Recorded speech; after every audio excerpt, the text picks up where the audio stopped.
Ladies and gentlemen, welcome back here on the AirDrop, and obviously today I'm here to talk about how to make the new M1 iPad Pro more useful, or at least in my eyes I feel like I've become way more useful after looking at a few tips and tricks and obviously messing around myself. I hope you guys enjoyed this video, maybe you spot a few things that you can use and maybe you have a few tips and tricks for me, so definitely leave a comment down below because I'm here to learn as well. Let's just build this happy community up and let's just go straight into the AirDrop.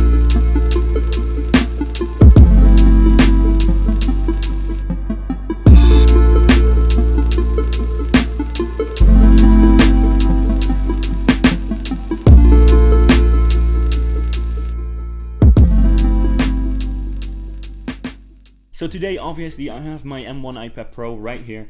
It's obviously the latest iteration of the iPad, but trust me, you can do most of these tips and tricks on older iPads as well. And this is now my home screen. This home screen, which is quite simple at the moment. I don't have any other tabs or let's say pages or rows of apps at the moment because I have them all here in the dock. Now we will get back to that later because I feel like that is the best solution for multitasking on this device ever.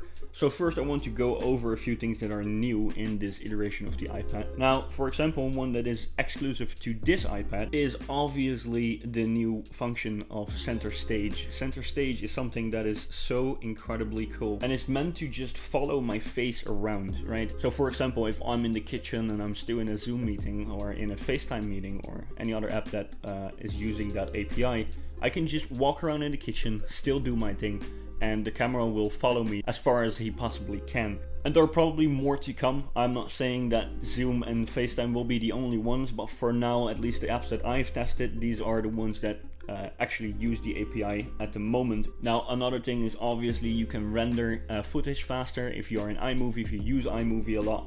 And you probably already know the power of M1, but about 1 minute of 4K footage is done in like a second, and I'm going to show you that. Save this movie. Let me show you how fast this goes. It's just exporting the movie and it goes so freaking fast.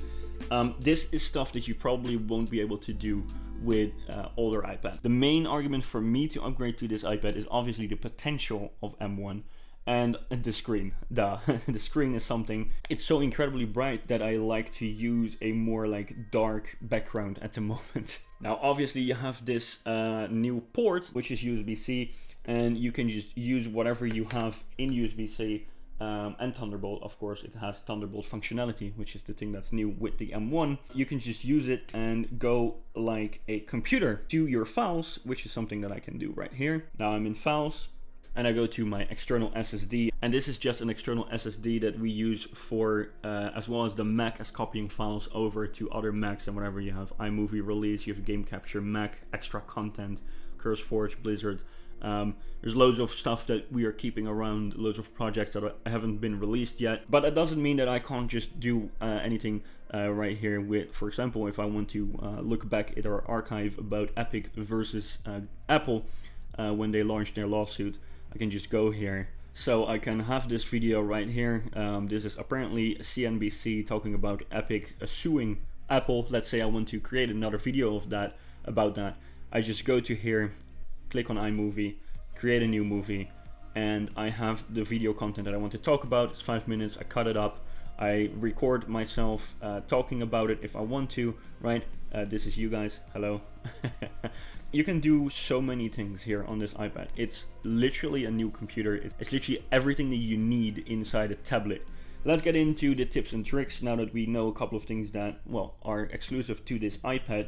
Now, for example, what I do is I have usually 3 or 4 folders in my dock, and that just comes in so handy for multitasking and anything else in this iPad. I love the dock on the iPad. So for example, I spend a lot of time on Twitter, as you might tell if you follow me, and loads of conversations here. Obviously you see loads of inspiration for next AirDrop videos.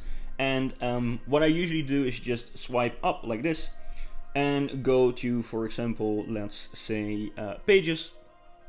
And here I'm in document and I can type whatever I'm looking at or looking for right over here. Maybe type a little script, have a little conversation. Speaking about having conversations, if I'm done with Twitter and I still want to talk to someone, that can obviously help me with video ideas, or has a little bit of the same taste as I do, I just go to Imessage. And here we go, we were having a little chat about the cinemas opening up in the Netherlands. Now obviously this is Dutch, I don't expect you guys to be able to read what's going on here. It's not really important anyway, it's not private stuff, it's more like when can we pre-order our tickets. But usually I also have a conversation with Kevin about the latest tech news, and maybe if it's interesting to make a video about it. Maybe if you remember, we had a No Land podcast not that long ago with Kevin on it.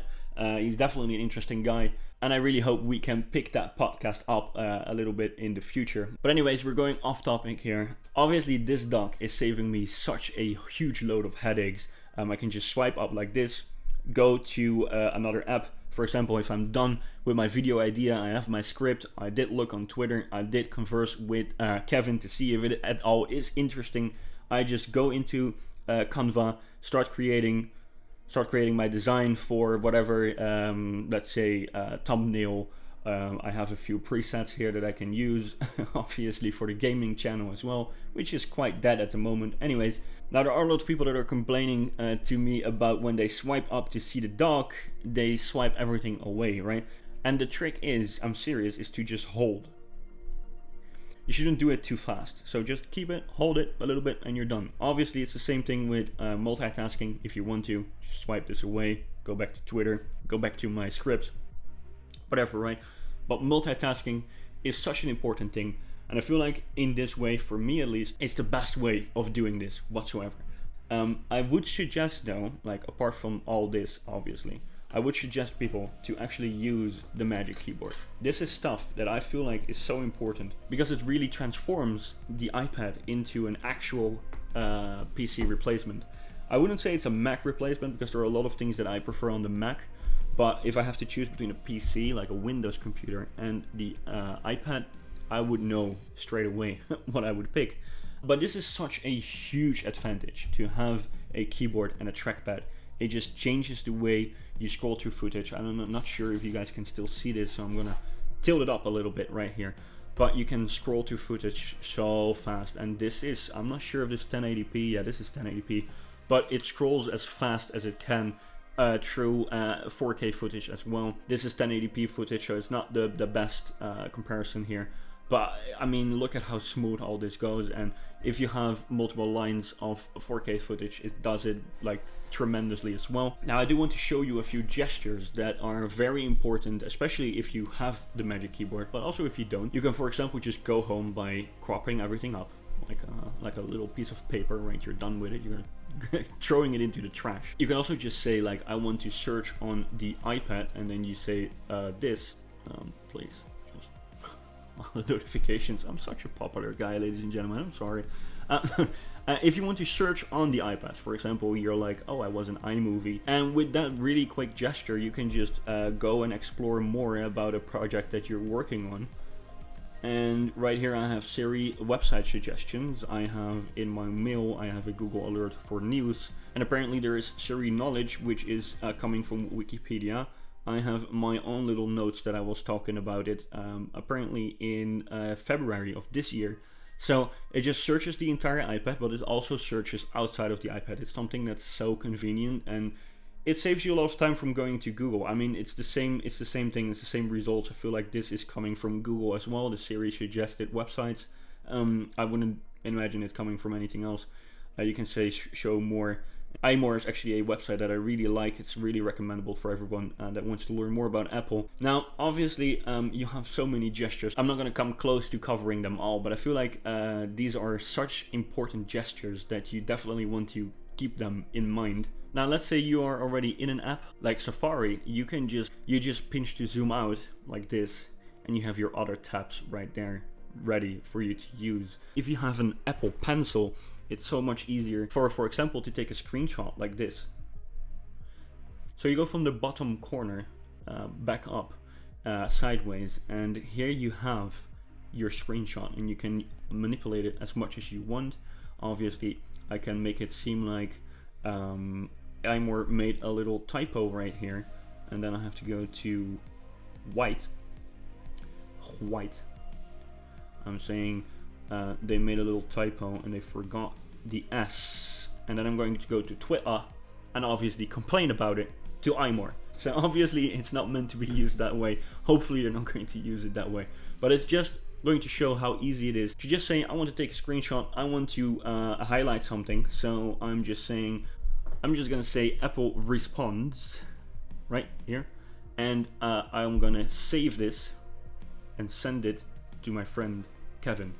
He's probably not gonna know what's going on, but I'm just gonna send it anyway. Anyways, the Apple Pencil is more than just a pencil. It can do a lot of things, and it has a lot of shortcuts.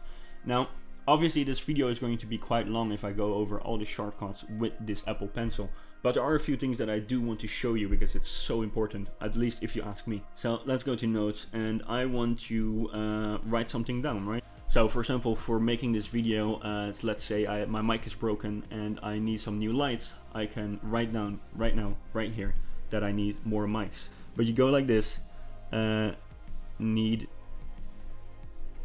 just typing as good as I can.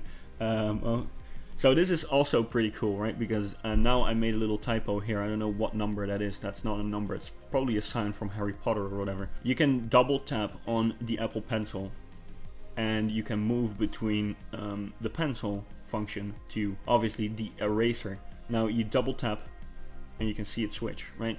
It's so easy, but it's so much easier to keep your focus on what you're writing if you just have to double tap to go back and forth between the pencil and the eraser. Obviously this video is getting really long. If you guys enjoy this video, definitely leave a like and a comment, and I will make a part 2 very soon. This is such a basic headline of what you can do with this iPad and what I feel like my tips and tricks can bring to the table. Obviously I'm very curious to see your tips and tricks, and they might show up in the next video if you don't mind. But for now, this is probably the end of part 1. I just want to thank you guys so much for tuning into today's AirDrop. Obviously we're going to make loads of content about the iPad and the new iMac, because it's definitely an interesting new way of computing with this M1. The power of the M1 in such a thin and light device, it's probably just the end of x86. Guys, thank you guys so much for tuning in, and hopefully I see you in the next AirDrop. For now, click on.